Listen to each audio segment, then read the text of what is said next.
right, here we go. Thank you very much. You want to introduce yourself, Filip? Yes, of course.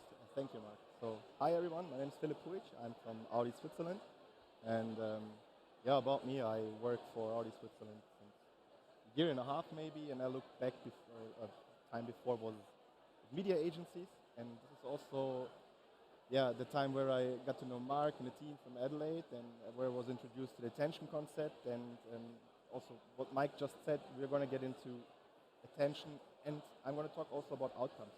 But bear with me in a minute. So, Marc. Thanks, Filip. So like Mike said, I'm Marc Guldimann. I'm one of the founders and the CEO at Adelaide. Adelaide is the leader in attention measurement and activation using attention metrics. Today we're going to talk about two things. The first is the progress and outcomes, how attention metrics are actually being used to activate and drive better outcomes, not only measure.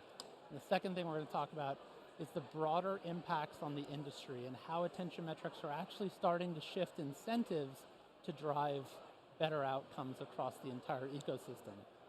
Real quick before I get started, primer on Adelaide and what we do differently than everybody. Adelaide created the AU. It's a measure of the probability of attention by any person to any creative in a placement. We measure the box, not what goes in it, and not who's looking at it. I say probability, and there's other people who've been on the stage talking about time. The problem with using duration as a measure of attention is you run into Goddard's law really quickly. Goddard's law tells you that a measure that's used to optimize towards loses effectiveness as a measure. When you look backwards at all of your campaigns, you'll see similar results to this, which is attention works. Attention, like the parts of your campaign, the creative, the audiences that pay more attention are more likely to do the thing that you want. But the weird thing that starts happening is when you optimize to the maximum amount of attention, which you will inherently do if you use a duration-based attention measure, you're actually going to be pulling creative and audience levers as well. Guess who pays more attention? Old people or young people? Show of hands for old people. Everybody put your hand up. Old people pay twice as much attention as young people. If you optimize the most attention possible, you're just going to get a bunch of old people.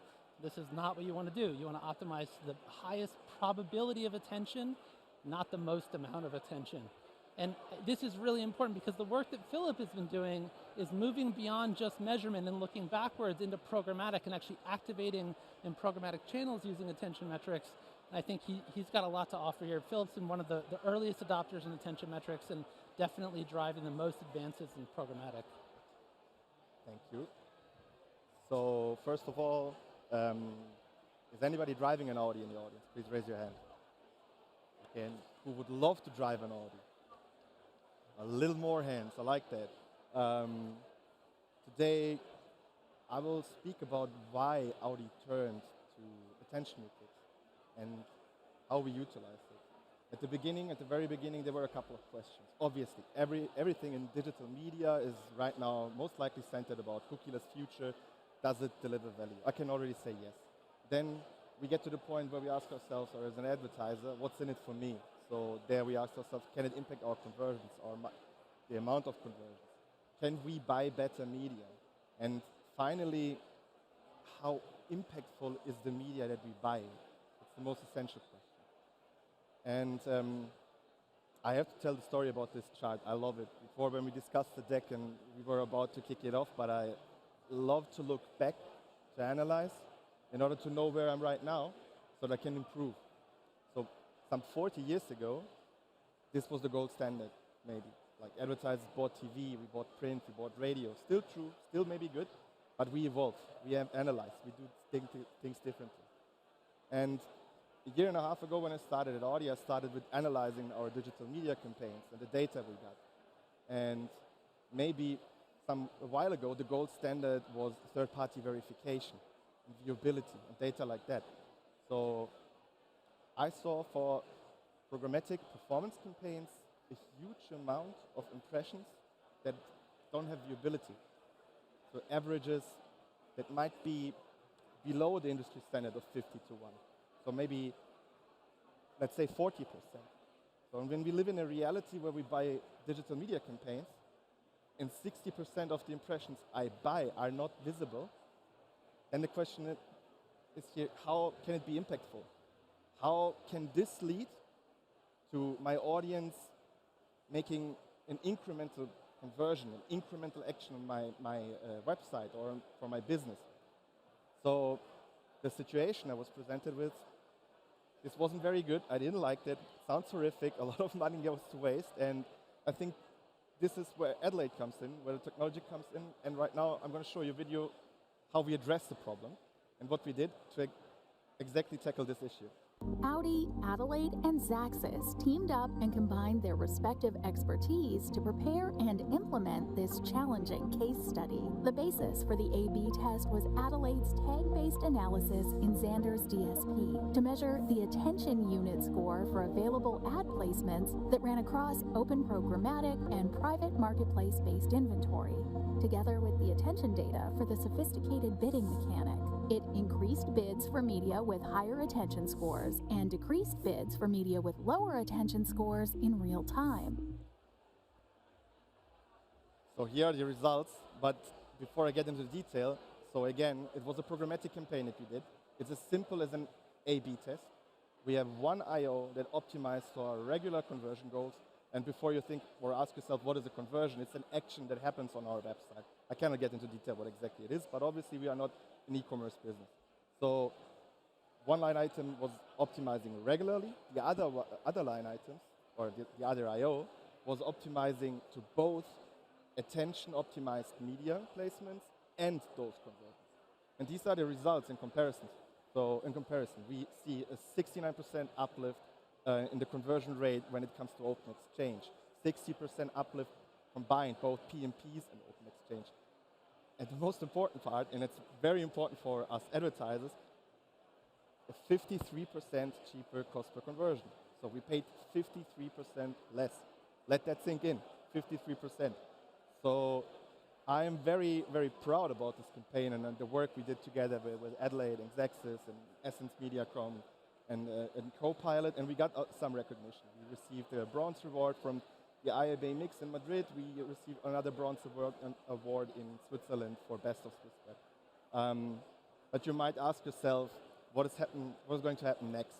I cannot get into too much detail. I don't want to share any secret, but I hope I spiked your curiosity about it, the concept and the solutions that Adelaide offers.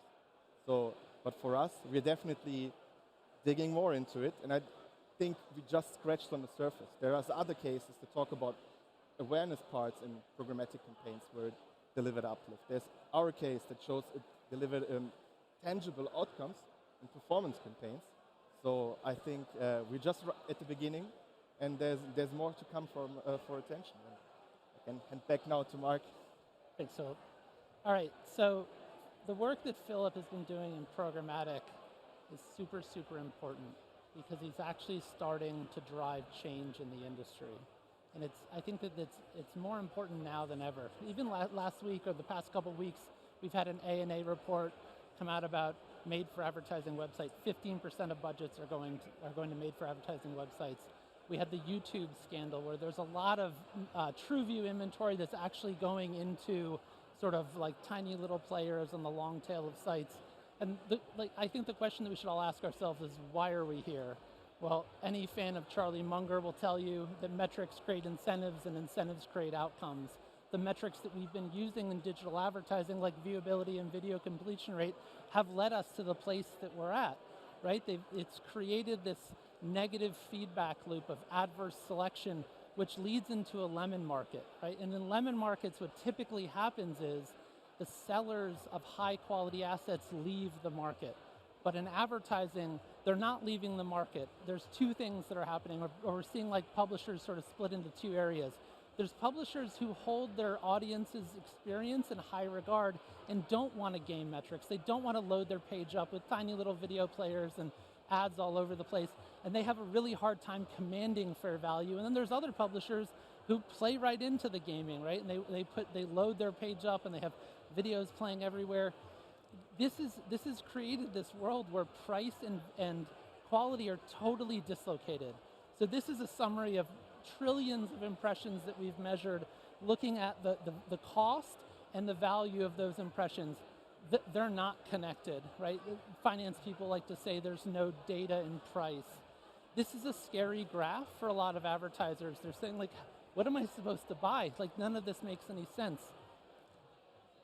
Valid, you should be scared, but also this is a massive opportunity for arbitrage.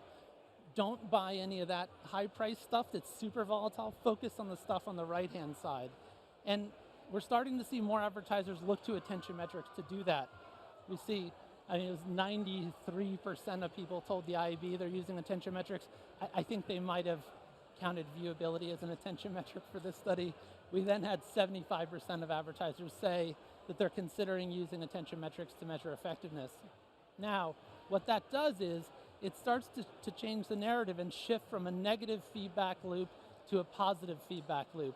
And this is how lemon markets are traditionally fixed, by injecting better data into the market so that sellers of high quality assets can command a fair price and buyers can justify higher prices, right? So now people at agencies can look at a spreadsheet and see, oh, that's got higher attention, that's got lower attention.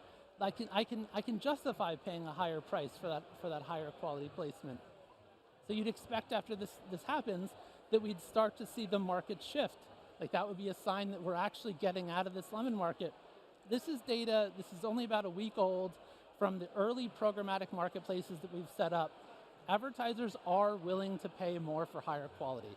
This is super important. When you make it easy, you make it obvious, people are paying 70% more for higher quality placements. Now, when you have people paying more for higher quality, you'd expect the market to respond and to deliver higher quality assets to the market and higher quality placements. 2 weeks ago at Cannes, Outbrain launched Onyx. This is a very attention-driven product. It's high attention placements. Yesterday there were several publishers on stage that mentioned using our product, like Wunderkind. We're starting to see the market shift from a place where advertisers can't justify higher prices to a place where they can actually command a fair price. Now, if this is happening, we're going to start to see some really, really great knock-on effects. And the first one is, it creates an economic solution for MFA, right? We do not need another layer of ad tech to get us. We do not need an inclusion list. We do not need a binary definition of what's MFA, what's not FMA, what's made for advertising websites. All we need to know is understand the relative value of media placements.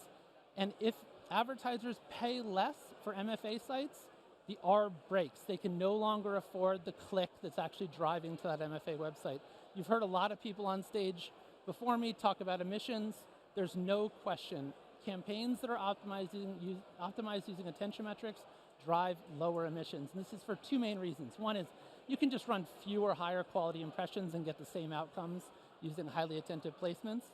And then the sites that typically generate higher attention also have less ad tech crap on them and generate less sort of network calls and RTB junk from them. So two more macro things that are going to start to happen. The first is more predictable outcomes for advertisers from attention metrics. They can go back to the world of GRPs and invest in media and get a consistent outcome. But that, as increasing amounts of advertisers actually move to better metrics, we're going to start to see scarcity of quality. There's unlimited number of impressions out there. There's not unlimited number of high quality impressions. This is going to move the market back to upfronts or forwards, where advertisers go to publishers and build longer term relationships where they're willing to pay for things in advance, which is going to fundamentally change business for publishers because they're going to be able to command more predictable prices in the future and invest in high quality environments for their audiences. And that's it. Thank you very much, everybody. Thanks, Phil, for joining me. Thank you, It was Marc. really great.